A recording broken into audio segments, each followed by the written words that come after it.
Fill her up. You're listening to the Gas Digital Network.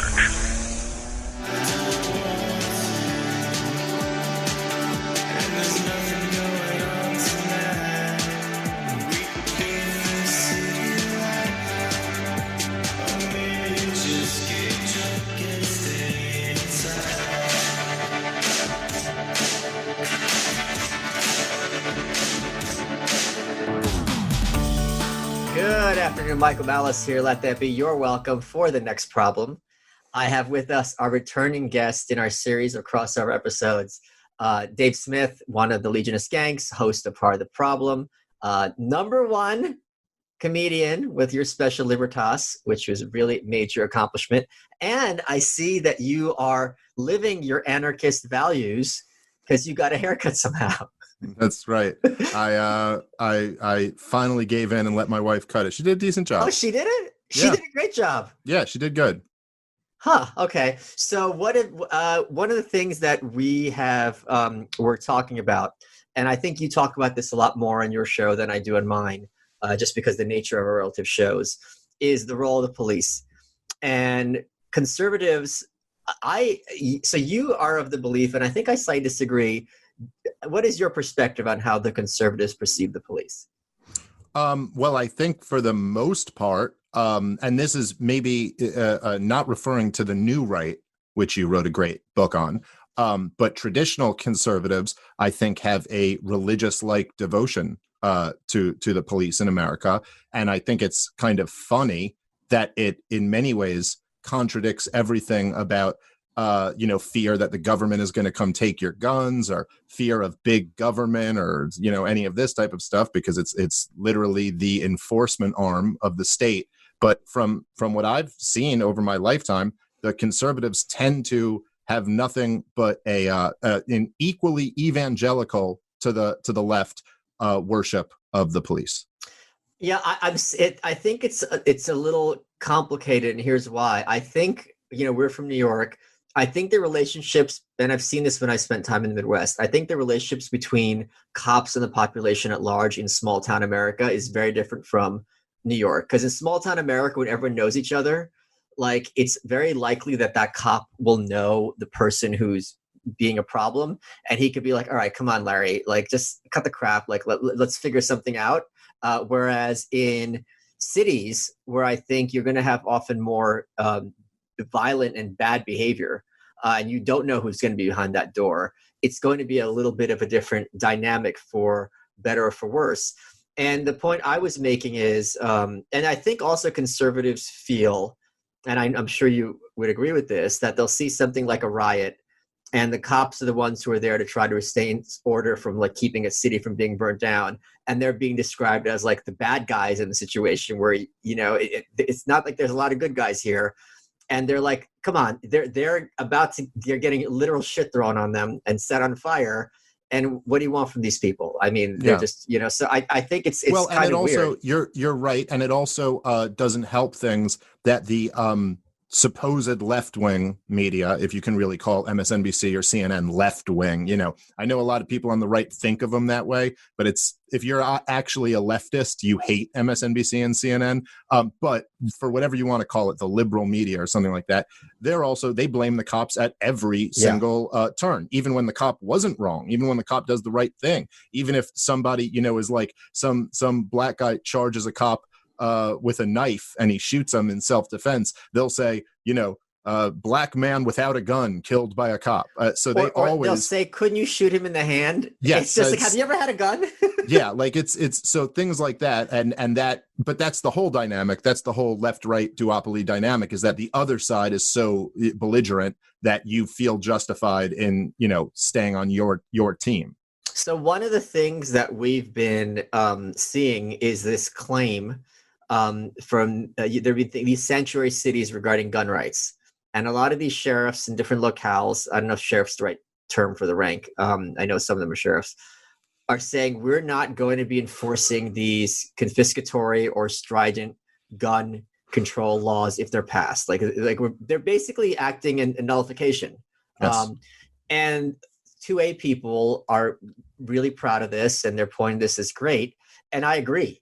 And I agree that this is great. And the point I make, I always try to take this from the pro-cop perspective to make it as persuadable as possible. It's like, yeah, why are you, from your perspective, putting the cop in harm's way? You're like making this guy who's a small town go door to door with people who you know are packing and who are more likely than not, in a very fair sense of the term, a gun nut.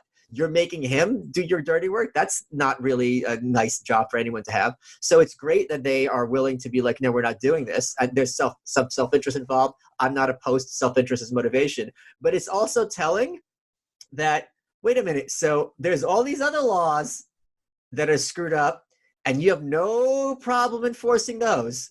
So it's interesting to me that they recognize the principle that cops have at least a right, duty, whatever term they want to use, in circumstances to be like, we're not doing this, so good luck. And in other circumstances, they're like, well, just following orders.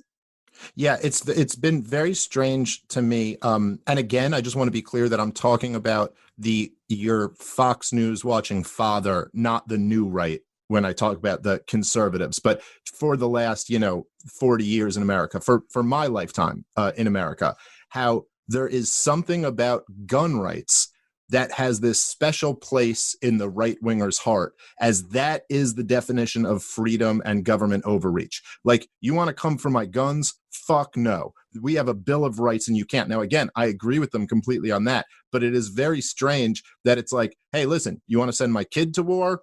You got to do what you got to do. You want to tax 30% of my income? You go, well, there's a social contract and there's a price for that. Like, everything else they can kind of, well, freedom isn't free, so we got to go kill a bunch of Iraqis. If you know don't what I like mean? it, move to another country that has all on board. And then they go, but also we think like AR-15s should be illegal. And they're like, over my dead body, will you take my badass gun? Yeah, I will kill my children in front of you first. Yes, right. I will shoot my Iraq war vet son who has one leg right in the head if you even step toward my cool gun. And by the way, I'm with him completely on the gun stuff, but I saw a meme recently, which, they say the left can't meme, but I actually thought this one was somewhat decent and kind of hit a fair point that was going around a bunch. And it was like, it showed like a cop, I forget the exact thing, but it was like a cop like arresting a black guy for drugs, and then a cop like doing something else, and then they showed the right wingers protesting over this lockdown and being like, now all of a sudden, you know what I mean, like, you're for liberty. And I have to say there is a fair point to that. Like, there is a fair point to say, like, okay, well, if you're going to, these Fox News watching fathers or uncles who have been, nothing but a champion on the war on drugs for all these years, to now start spinning all this stuff about freedom over guns, it is a little hypocritical. Yeah. At the same time, I'm glad there's movement. So me too. Yeah. I was covering the Duncan Lemp case on Glenn Beck Monday morning. And if you want to watch my live stream it's on my YouTube channel, which is youtube.com/Michael Malice official. I went into it at a fair amount of length. And what was surprising to me, I read the comments, when Glenn posted it on YouTube, is how overwhelmingly receptive conservatives were toward my perspective. Because I did go in there being like, for those who don't know the Duncan Lemp situation, I'll break it down very briefly. He was 21. He had guns. He was in bed with his pregnant girlfriend. He lived in his mom's basement. I don't know if it's literally the basement, but he was in his parents' house. His brother lived there as well. According to the cops, they had a no-knock raid warrant, served it at 4:30 in the morning, knocked down the door, announced themselves. He said he was going for his gun, or he had his gun, and they shot and killed him. According to eyewitnesses, they shot him through the bedroom window and killed him, threw in flash grenades, and bloodied up the girlfriend. Now, there's also these stories that came out that, like, oh, he had a booby trap. According to everyone, the girlfriend said to the cops, careful, there's a booby trap. And it was disarmed. In no case, I was on Glenn, and Glenn was laughing, like, why do you need a booby trap? And I'm like, because he was correctly scared of home invasion, which is what ended up killing him. He was 21. The girlfriend is pregnant. She's going to have the kid in October, going to have to raise him without the biological dad. And the thing is, they had the body cam, and the lawyers have asked for it, and they have not released it, and they haven't given a reason why they're not releasing it. But here's the broader point. The point I made is this. These no-knock warrants, the premise of them in Radley Balco's book, The Rise of the Warrior Cop, cannot be more recommended. I don't know if you've read it, Dave. It's fantastic. Yeah. But the point of these no-knock raids, which makes kind of no sense, like the point I made in my show is at least even in Soviet Russia, the KGB knocked. Because they're worried, okay, if you have a bunch of drugs in your house and I say, hey, it's the cops, you're going to flush them down the toilet, right? So let's pretend that this is a destruction of evidence, okay? Let's pretend we're for the drug war. This makes sense. We think, anyone who has cocaine in their house should be locked in jail. Fine. You can't flush guns down the toilet. You can't destroy them quickly. Metal detectors will find them very easily. And there's no reason why you can't wait. And if this guy is a danger, right? If he's someone that you and I would agree, we don't want this guy having guns, right? Like he's really like an imminent threat, or even not an imminent threat. Let's pretend. You wait till he leaves the house, put a gun to mom's head, and say, here's a warrant. We're searching your fucking house. That is safer for the officers. It will have the evidence there. No one has to worry about 4:30 in the morning. The windows are getting broken in, doors getting kicked in. Someone is armed by their own admission. What's he going to do? That is the perfect incentive to create a scenario where extreme violence happens. That is not at all a scenario where okay, let's get these guns safely and make sure no one gets hurt, especially when he's in bed with his girl. And by the way, they had this warrant for a 3-month-old anonymous tip, right? They're saying he was a person who wasn't legally allowed to have guns till he was 30. The lawyers say they've had no evidence of this, by the way. But it's like, why do you need it to go through this way? At the very least, from the perspective of the safety of the police. Yeah, and the other thing that's particularly crazy and troubling about this is that this was all predicated on a tip. So it's not as if there was any physical evidence that there are guns in the house. It's just somebody says this, and now this can lead to a no-knock raid. So I agree with everything you're saying. I mean, obviously, it would seem to any reasonable person you're just increasing the likelihood of violence, and of course, that's what happened. But also just the fact that the cops can throw these flash grenades at a pregnant woman. I mean, these are bombs that they're throwing into a room where, at least from what I thought, I was on the same page with right-wingers. There's a baby in that room, right? Yeah. Because we kind of believe that that's a baby inside the woman. And so, and for anybody who wants to downplay that, go throw a flash grenade at a cop and see what you end up getting charged with. It ain't going to be like, it's just a flash grenade. Mischief. No big deal. Yeah, criminal mischief, right. Right. I mean, come on. Like, this is, I don't know. It's a story that'll really make your blood boil, and it's just horrific and tragic. And in addition, the kid was evidently like a libertarian. He was a John McAfee supporter and kind of, in a broad sense, one of us. I just, I think it's definitely worth talking about the story. The press was bringing up, and I don't think this is even them being malicious. I think this is just them being clueless, that he would post these like boogaloo memes on his Instagram or his Facebook or whatever. And it's like, okay, listen, I'm sorry. If we're at a position where you're posting your shit posting on social media, at the very least, before there's this warrant, talk to a high schooler. Call your kid and be like, okay, I don't know what this picture, why is there this frog who's sad? Why does Trump look like he's from Warhammer? Explain this to me before you're like, this looks bad. We better move. And again, if he was an imminent threat, which I can wrap my head around that argument. You're waiting for 3 months. Yeah. By definition, he's not an imminent threat. There's no pretense to that. So it's a very disturbing case. I'm the lawyer's on it. I'm on it. I'm glad I can just, go very quickly from doing a live stream to talking about it on, and Glenn was very, very receptive to what I was saying. So I think one of the other things that's happened, I think in recent years that you and I think are huge supporters of, there used to be a big issue. And I think a lot of times these are federal agents versus, or government or state agents versus the local. And there's that kind of that dissonance, this disagreement. There used to be the case not that long ago where cops would invade, or ATF or whoever it was, would invade the wrong home, they'd get the address wrong, shoot up everybody, and have no consequences because it's like, oops, we got the address wrong. Or when the person shot them, they shot back, blah, blah. Yeah. There's a dynamic there that we've talked about before that I really feel like it's one of the major reasons why I'm a libertarian, an anarchist, and I think only libertarians and anarchists are the ones who ever seem to recognize this or put this into their equation of what type of policies they would support. And that is simply that any power that you give the government, you have to imagine it being used in the worst way.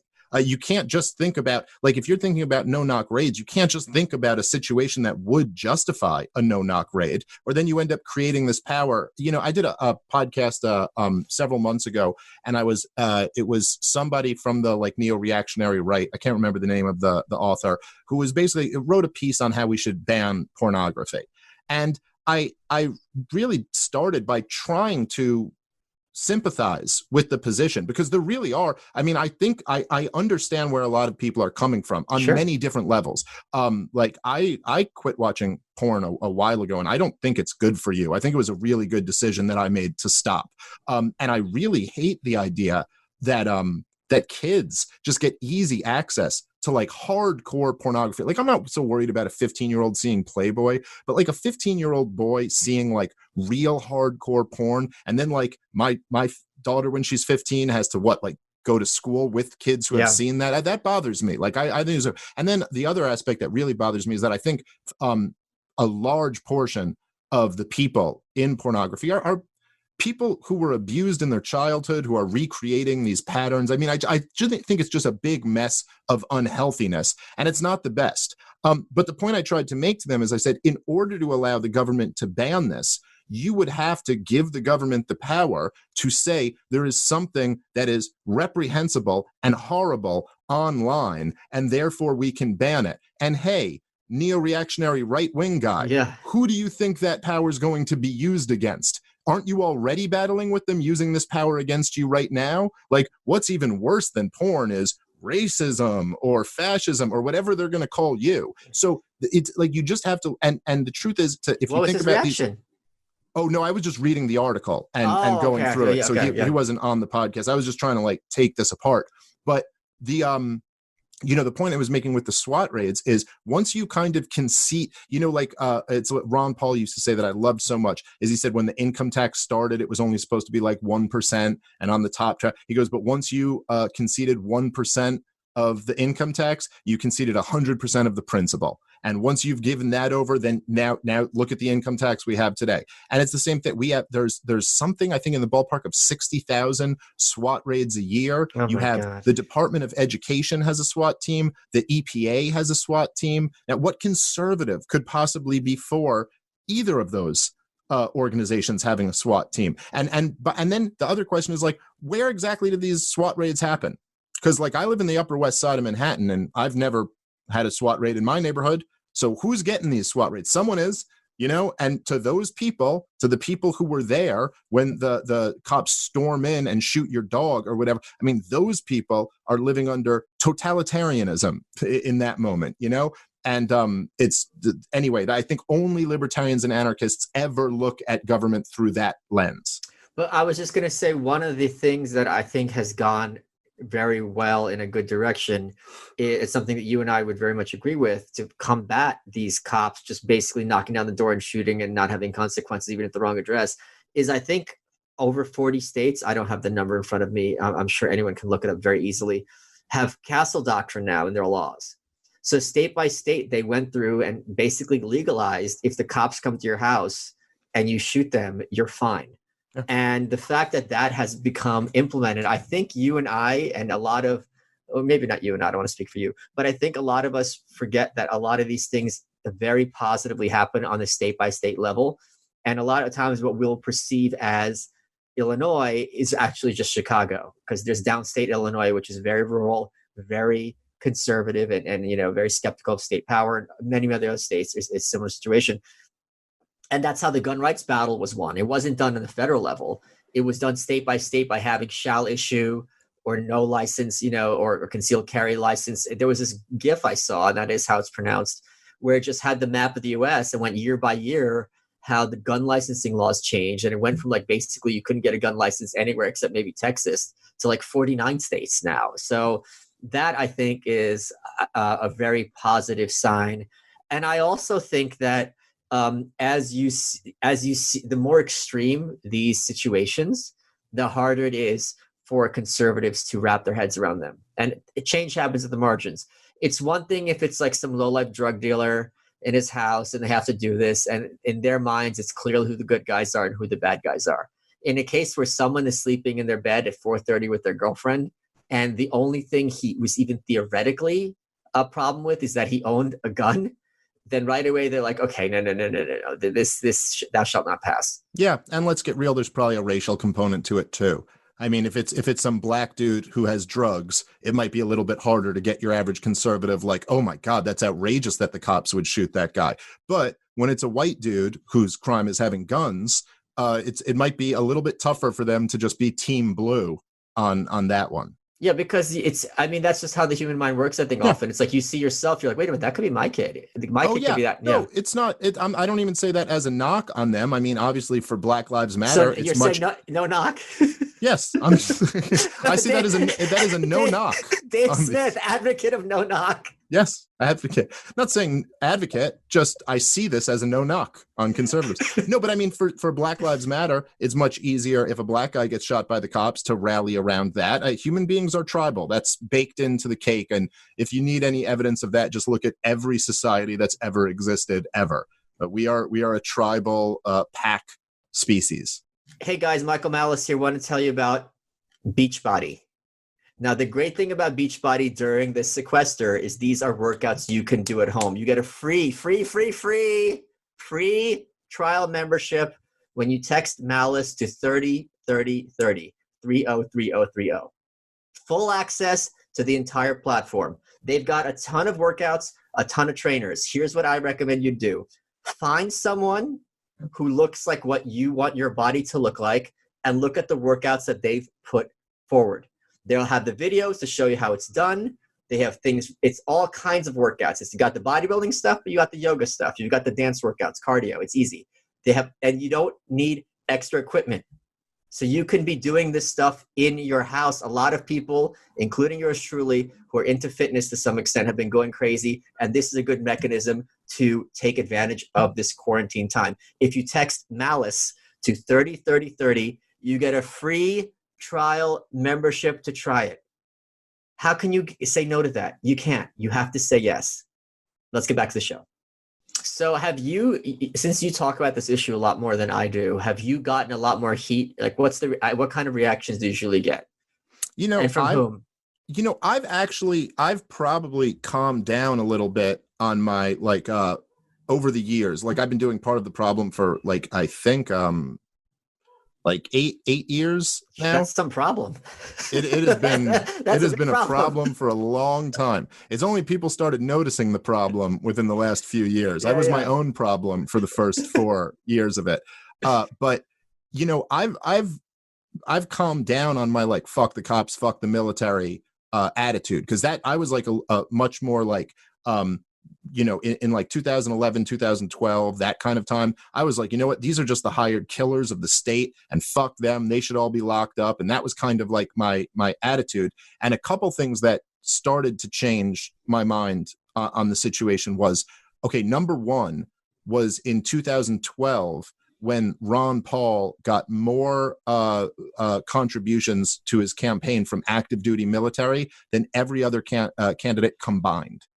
It wasn't a little bit more. He beat the entire Republican field. He was clearly the favorite of active duty military. And that kind of started to give me a little bit of pause about my harshness on the military, where I was like, wow, you know what? I guess a lot of these people really do kind of see through the bullshit. And really, these were kids for the most part who are propagandized and bribed into the military. Yeah. And should I really be viewing them as this evil killer when many of them probably joined for what they thought were the most noble intentions? Not all of them, but there's certainly a lot of them like that. And maybe I'm having this kind of collectivist mindset where I'm blaming all of them.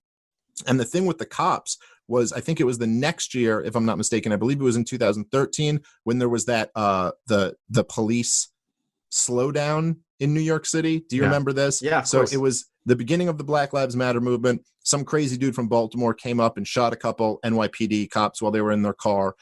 In response to this, there was an official NYPD slowdown. Like, it was the head of the NYPD union said, and I used to have a bit in my act about this, but he said, we will only be making arrests when absolutely necessary.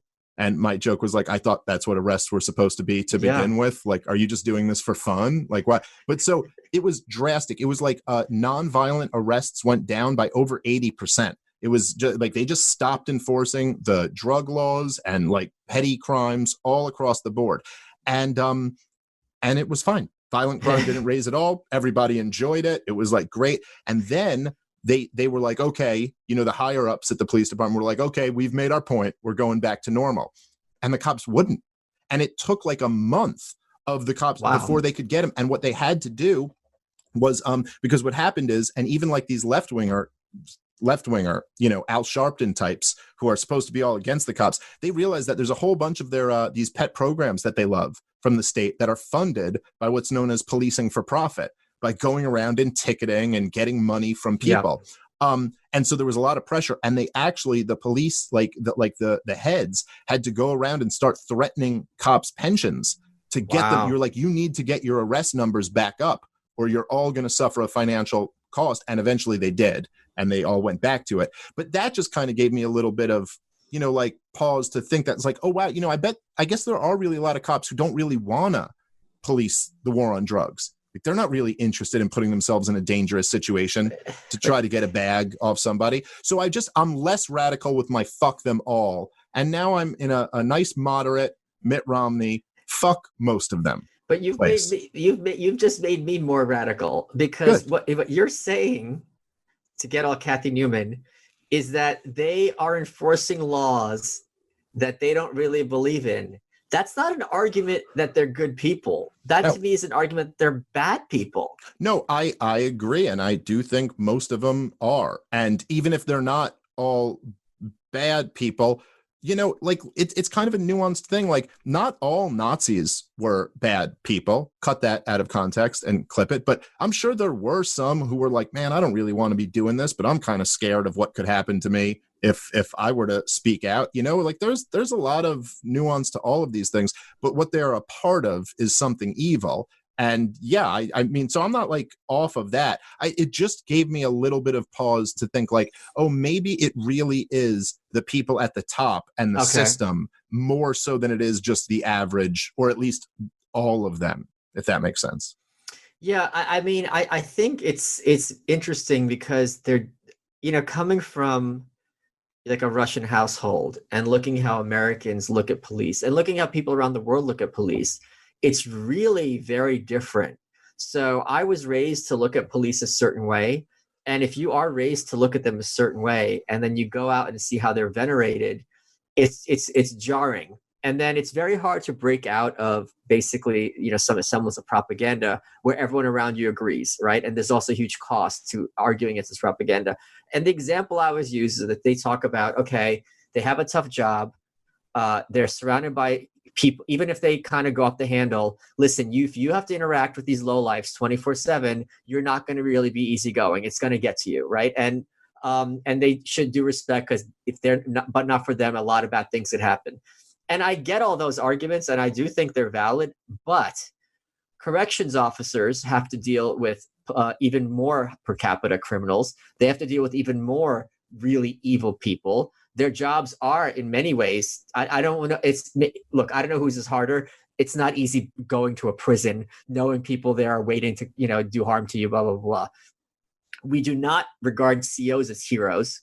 No one venerates them. There's no comic books where Superman is looking at a poster of them and going, wow, So at the very least, this disconnect shows that people are trained to, maybe they should be trained to regard CEOs more positively. But the fact is, you have two people with extremely similar jobs who are perceived in very dissimilar ways. So when that is the case, that implies to me at least that one is a function of people being trained in their perceptions and not the other. Now, it could be either one. That's a separate issue. But this disconnect is something I think that is very telling. Yeah, no, I mean, I completely agree. And I also think that if there were any other group who behaved in that manner, it would be very easy to see through them very quickly. The thing, me and you talked about this before, but one of my favorite moments I ever had on cable news was with Christine Quinn, when I said, "Oh God, that's everyone's favorite Dave Smith moment." It was because great. You had you had the biggest shit eating. There it is, right there, the biggest shit eating grin on your face ever. It was Louis J. Gomez level shit eating grin. Oh, it was great because I said at one point. Break this down for people who haven't seen the clip. It's so good. The story was that there were these NYPD officers. Well, who's Christine Quinn? Tell them who Christine Quinn is. Christine Quinn was a like a city council woman in New York. She ran for mayor, and I think she finished second behind Bill de Blasio. She was third. She was third. Okay. And she was gonna be the next one. She's a lesbian. She's a woman. City council speaker. Like they rolled out the pink carpet for her. Yes, she's a very loud-spoken, opinionated, kind of democratic establishment type. But yeah, she looked for a little bit like she was gonna be the mayor of New York, or at least be the nominee. So this story about the NYPD came up, and the story was basically that several NYPD officers got caught running an illegal gun ring. So they were selling guns to people who basically legally couldn't get guns. And they were getting paid and selling them for it was a very New York story. They were getting like Yankee tickets and shit for it. It was anyway, it was weird. But so she started going off in a very typical Democrat response to this, which is that, I honor the brave men and women of the NYPD. This is not a comment on their great service. There are 9/11. There's a few bad apples. She said like 3 different times, few bad apples. Yeah. And then it came to me, and I was like, can you just imagine the level of evil that the NYPD is out there arresting people, giving them decades in prison for the crime of having a gun that you're not supposed to have, not shooting anyone with the gun, but just having it. And then those same officers are out there selling these weapons to people who they would otherwise throw in a cage for a decade over having this gun. And I said, this level of evil. And then I brought up, Bernard Carrick going to jail, and I brought up I can't remember his name, Michael Dowd. Is that the guy from the 7-5, the 75th precinct? Okay. I brought up a few different really corrupt NY cops, and I was like, this is going on my whole life. I was like, honestly, I think with the NYPD, there's probably a few good apples. And this really pissed her off. So then it came back to her, and she goes, I hope that that Dave was joking and doesn't really mean that, because if he does, he should be ashamed, and went on this whole thing. And then How dare you, sir? How dare you? You've taken her dreams in her childhood. And then, of course, I loved it. Yeah, of course. And it came back to me, and I said, well, I was trying to be funny, but I'm also dead serious. And yes, I think there are a few good apples. And why is it that because one of her big things was she was against stop and frisk. I go, well, why is it someone like you who rails against stop and frisk, but I'm not allowed to criticize the people who are doing the stopping and frisking? Like they're off the hook for it. And she goes, yes, you go after the policy. You don't go after the rank and file. And I was like, oh, so you're using the moral justification that they're just following orders. That's not really a very good moral justification, is it? Now, everybody, I would think, would know what I was saying. Let me interrupt, because the cops had a protest maybe 10 years ago.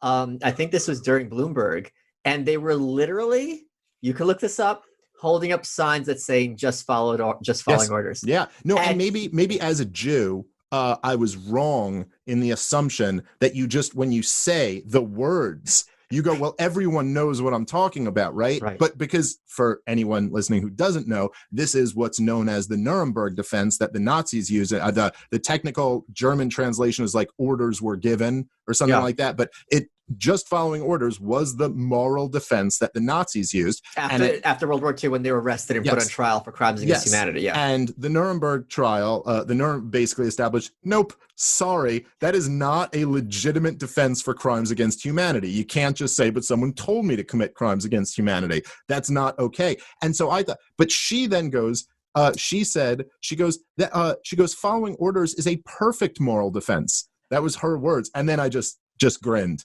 And I was just like, I'm just going to sit here grinning now for the rest of this. And then she like called me un-American and things like this. And Andy Levy actually started laughing at one point while she was saying it, which was a great moment. I love that guy. Andy Levy's a great guy, by the way.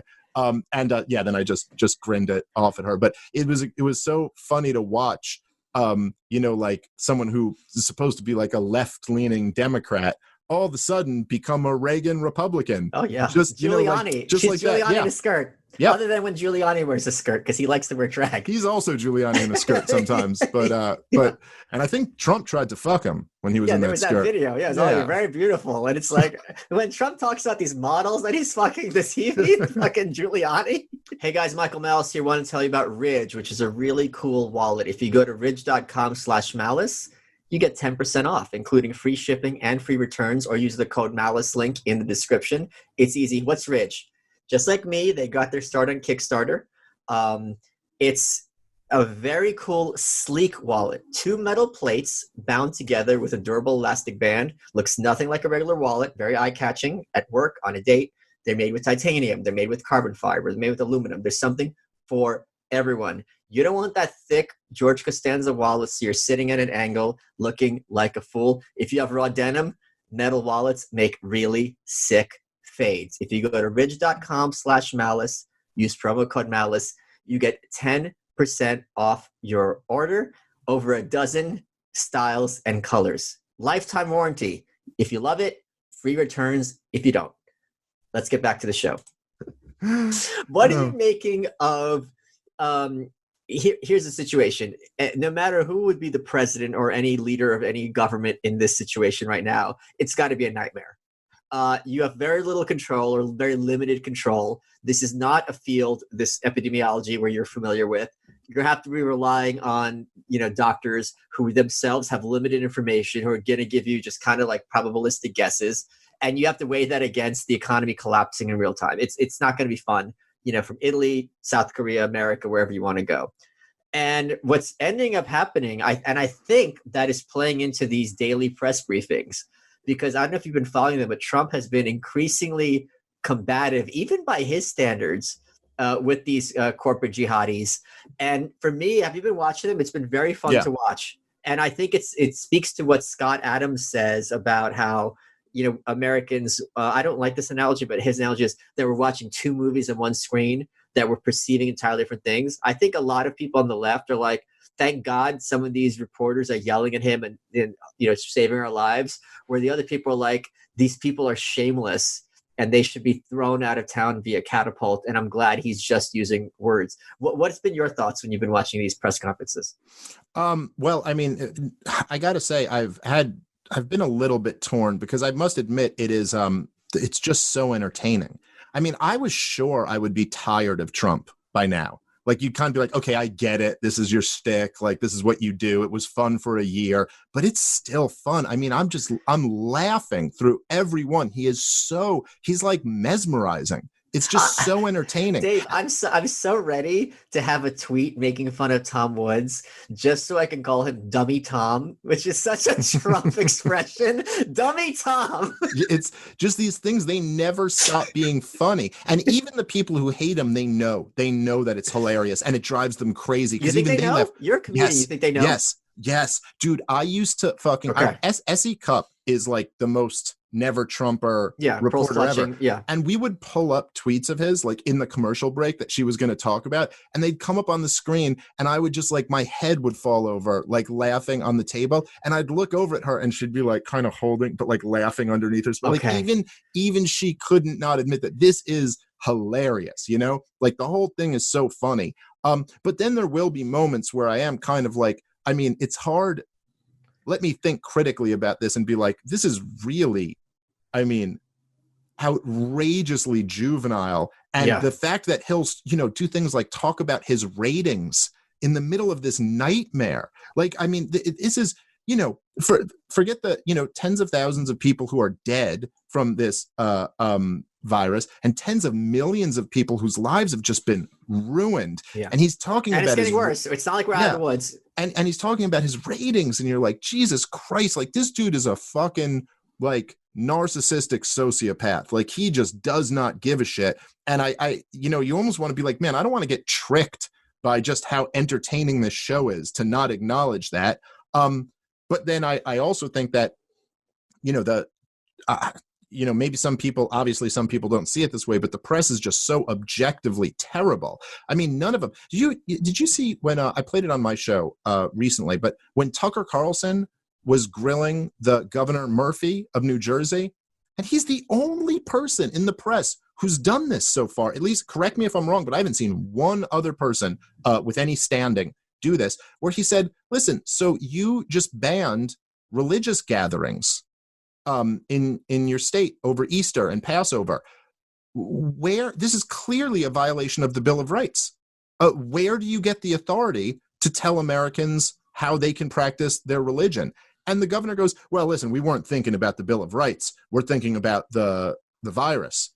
And it's like, how are more people in the media? Forget whether he's calling it the China flu or whatever. Right. How about that? Why are you not asking this so simple question? Like anyone, if you took one journalism class ever, you know what the question to ask is. It's the most obvious one. Forget what you think is better or worse. Where do you get the authority to do any of this? And the truth is, none of the governors have this authority written into the law. But there's a good lesson about where authority actually comes. I think Mao Zedong understood a lot better than your average constitutionalist does. Yeah, well, your average constitutionalist is on Twitter telling you about the Logan Act. But it's just amazing. There's not even a Teddy Roosevelt he read a book called The Promise of American Life by Herbert Crowley. And the book, I think, I forget where it's written, maybe 1909. No, I think that's wrong. Anyway, the point is this book claimed in express violation of what is written that unless the Constitution specifically bans something, it's permitted. It's ignoring like the 10th Amendment. And Teddy Roosevelt said, yeah, I'm the president unless the way I interpret things, the way I interpret things, unless the Constitution specifically bans it, I could do whatever the F I want.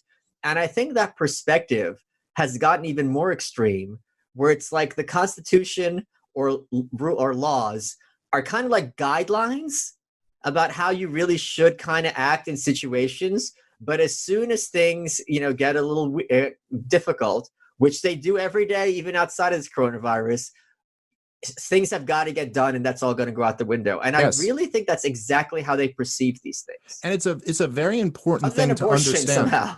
Yeah, well, it's a really, really important thing to understand. That Jeff Dice said this when I was interviewing him recently, where he said, he was like, look, what's enforced is in effect what the law is. So if they write down, the speeding limit is 60 miles per hour, but no one gets pulled over, but no one gets pulled over unless you're driving 70 miles an hour, then in effect, the speed limit is 70 miles per hour. It doesn't matter what's written on a piece of paper. What matters is what's enforced. And in the same sense, and this is a spell that all types of human beings fall under. It really is almost like believing in a magical potion. Like, well, it's written down on this paper and therefore it exists. Look, the idea that, in a court of law, you're innocent until proven guilty, and the burden is on the prosecutor to prove beyond a reasonable doubt that you're guilty.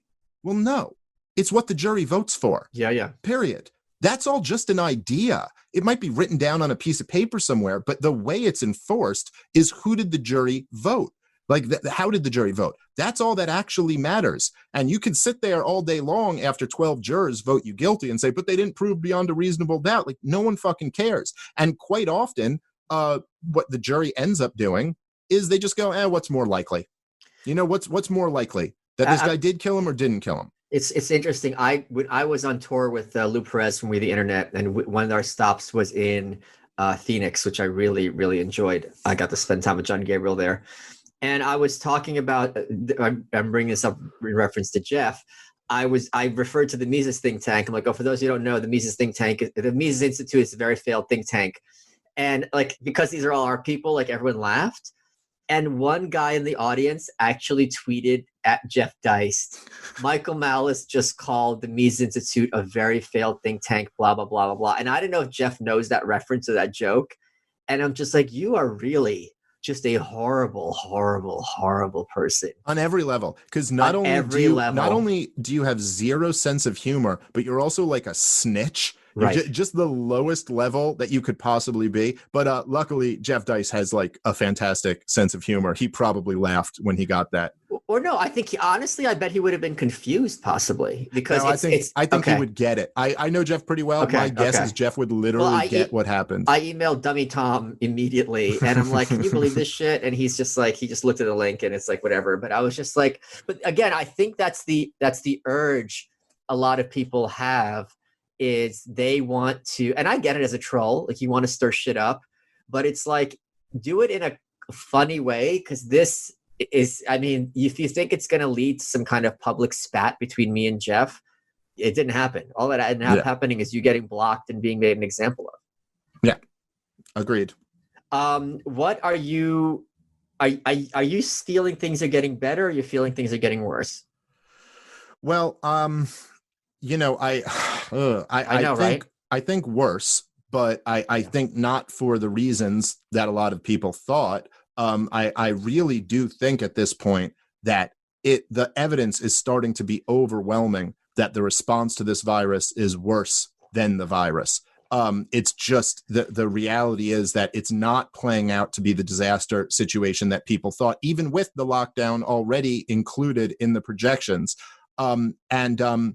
The truth is there's a ton we don't know. And I know that's kind of the nature of a novel virus, right? Like nobody's really an expert in this shit. But there was the other day, I tweeted this out and, you know, it's amazing. Just the emotional reaction. People have psychologically invested in this being terrible and don't want to hear anything else. But there was a Stanford study that came out. Now, this isn't a peer-reviewed study, and it certainly isn't perfect, but it's the largest study that's been done in this country on COVID-19. There were thousands of people there. They tried their best to simulate a random sample. It seems to me, I'm not an academic, I don't know this stuff, but you know that well, but it seems to be somewhat flawed. Like you can't get a true random sample unless you had the number of tests to randomly test people. But their projections were that it's somewhere between 50 and 85 times more prevalent than we thought. And therefore, it's not that dangerous. Yeah. The fatality rate is 50 to 85 times lower than initially thought, putting it right in the same ballpark as the seasonal flu.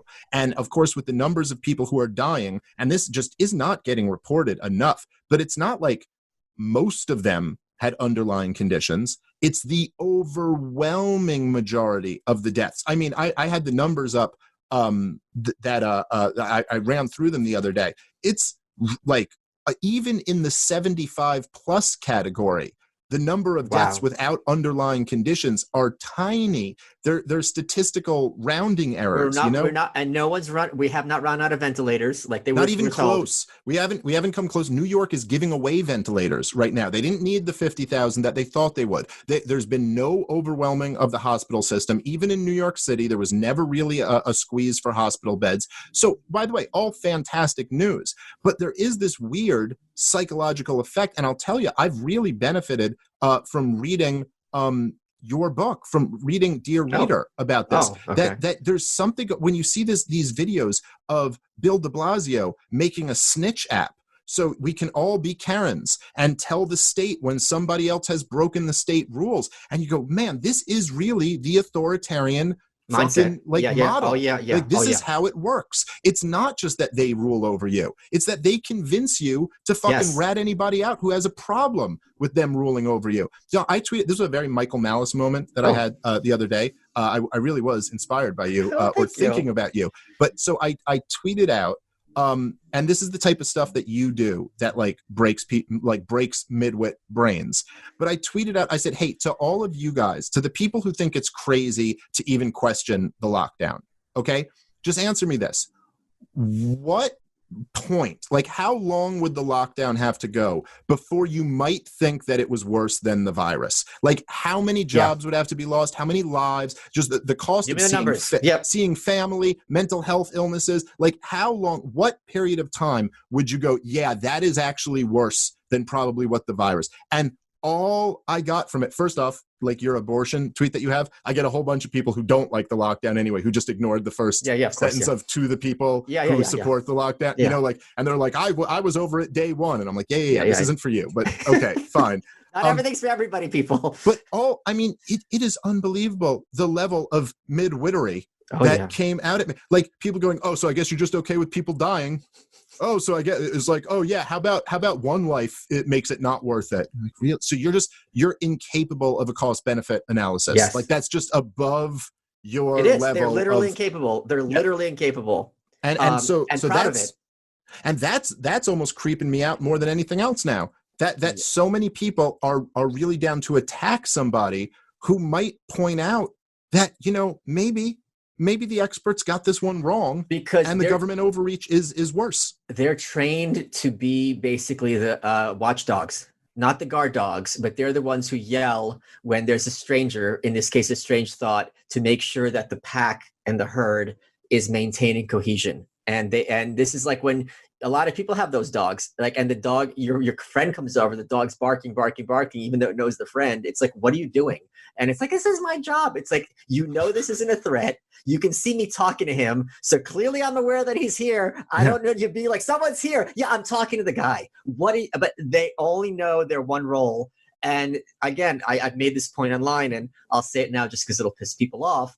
Like the Christian idea that every soul is special and unique is something I have never understood as binding and as valid. Because you look at examples like this, and I will say this not with hyperbole, these people are interchangeable and they have no minds of their own whatsoever. They will literally never say anything original. They will never have an original thought. They will fight any kind of critical thought tooth and nail. And at a certain point, it's like, okay, there's not a mind there in the full sense of the term. Okay, we are running out of time. What has been your favorite part of this episode? My favorite part of every episode with you is just seeing your gorgeous face. You are the problem.